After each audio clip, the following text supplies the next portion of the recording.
नमस्कार, आप देख रहे हैं स्वराज एक्सप्रेस में हूं आपके साथ बुशरा और सीधे लिए चलते हैं आपको जहां बीजेपी प्रदेश अध्यक्ष विष्णु दत्त शर्मा मीडिया को संबोधित कर रहे हैं।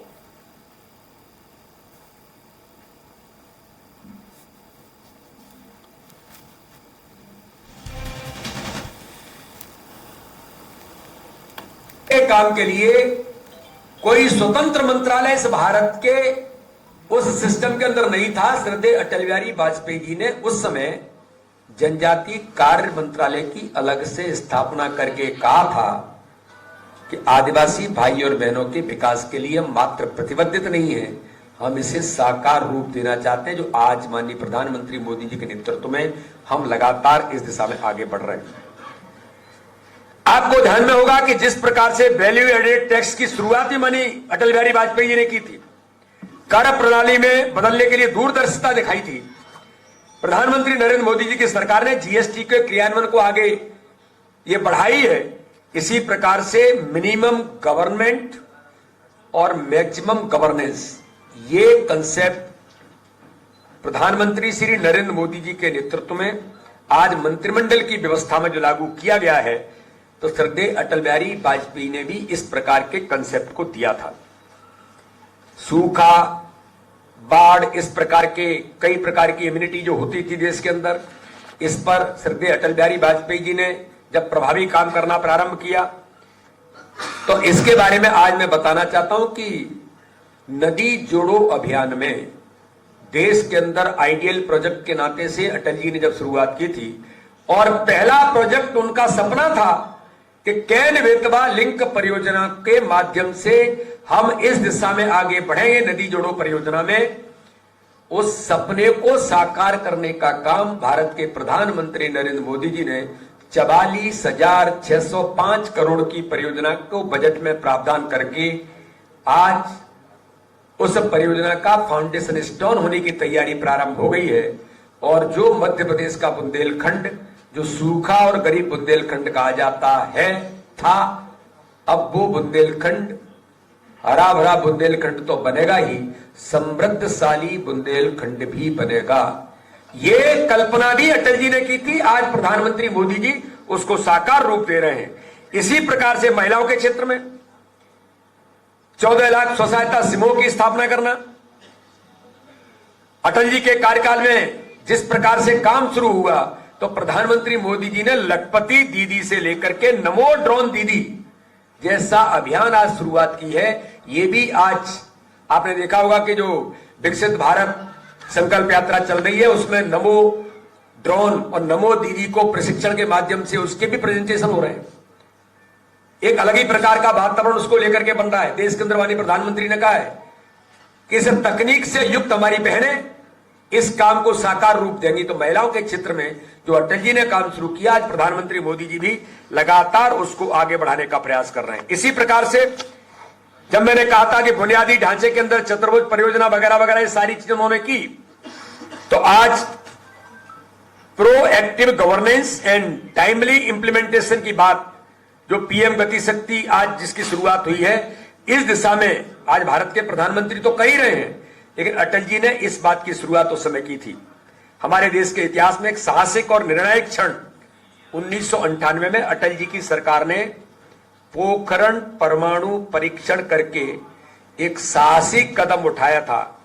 और यह निर्णायक कार्रवाई अंतर्राष्ट्रीय किस प्रकार की, उस समय लोग क्या कहने वाले थे, कई देशों ने जो अपने आप को दुनिया के सिरमौर मानते थे, अमेरिका जैसे देश, उन्होंने कहा था कि हम भारत को सारी जो हमारे संबंध है उनको खत्म करेंगे वगैरह वगैरह, कई प्रकार के दबाव डालने का प्रयास किया था।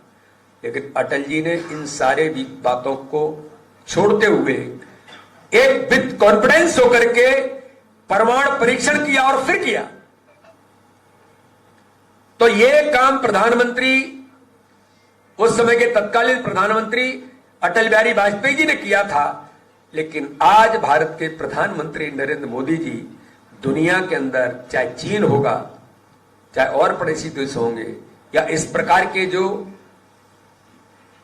फॉरेन पॉलिसी के अंदर काम करने के जो प्रयास होंगे, उसमें लगातार आगे कदम बढ़ाने का काम और भारत के प्रभुत्व के साथ आज भारत को उस स्थान पर ले जाने का काम भारत के प्रधानमंत्री नरेंद्र मोदी जी कर रहे हैं। आरटीआई जिसके बारे में एक बड़ा परिवर्तन भारत की राजनीति में और लोगों के लिए जो किया गया, आरटीआई की स्थापना कि देश के अंदर किस प्रकार से फ्रीडम ऑफ इंफॉर्मेशन एक्ट 2002 के माध्यम से देश के सामने सूचना के अधिकार के रूप में रखा था। आज हम सब लोग जानते हैं कि ट्रांसपेरेंट सिस्टम चाहे गवर्नेंस में होगा या इंडिविजुअल लोगों के लिए होगा, तो उस दिशा में आज एक ट्रांसपेरेंट सिस्टम खड़ा करने में आरटीआई एक्ट के माध्यम से भी एक बड़ी भूमिका जो देश के अंदर आज बनी, उसमें श्रद्धेय अटल बिहारी वाजपेयी ने इस बात का महत्वपूर्ण योगदान दिया। गरीबों के कल्याण के लिए अन्न उपलब्ध कराने के लिए अटल जी की सरकार ने अंत्योदय अन्न योजना दिसंबर 2000 में शुरू की थी। क्योंकि एक विचार और एक धारा और एक सोच के लोग जब खड़े होते हैं, तो अटल जी की सरकार थी तब भी ये काम शुरू हुआ था।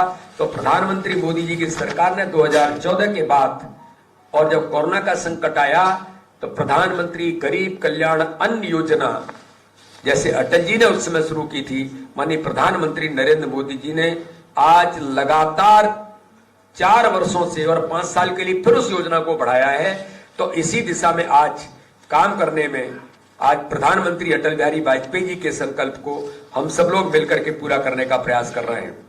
अटल जी की सरकार ने पहली बार देश में संपूर्ण ग्रामीण रोजगार योजना 25 दिसंबर 2001 को लागू की थी। बाद में यूपीए ने ही इसकी स्वीकृति दी थी।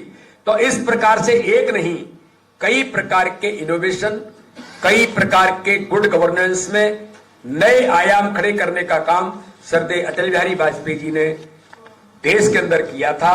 तो आइए हम इस पथ पर आगे बढ़ते रहने का संकल्प लें, एक ऐसे भारत का निर्माण करने के लिए मिलकर काम करें जो मजबूत, आत्मनिर्भर और दुनिया के लिए सुशासन और विकास का प्रतीक है। और आज अटल जी के सपने को पूरा करने का काम भारत के प्रधानमंत्री नरेंद्र मोदी जी 2047 के संकल्प को लेकर के आगे बढ़े हैं। भारत परम वैभव पर पहुंचेगा, ये संकल्प हम सब लोगों का है। आज अटल जी को आप सबके माध्यम से याद करते हुए उन्हें मैं श्रद्धा के सुमन अर्पित करता हूं, अपना शीश नमन करता हूं और अटल जी के कृतित्व व्यक्तित्व को आज हम सब लोग संकल्प लेकर के आगे बढ़ेंगे। इसी आशा और विश्वास के साथ मैं सभी पत्रकार मित्रों को अपनी बात समाप्त करता हूं। बहुत बहुत धन्यवाद। आज मेरा सबसे आग्रह रहेगा कि चूंकि विशेष दिन है आज, तो प्रश्न अगर सिर्फ इसी विषय पर केंद्रित रहेंगे तो बहुत अच्छा रहेगा। और कुछ हो तो जी। है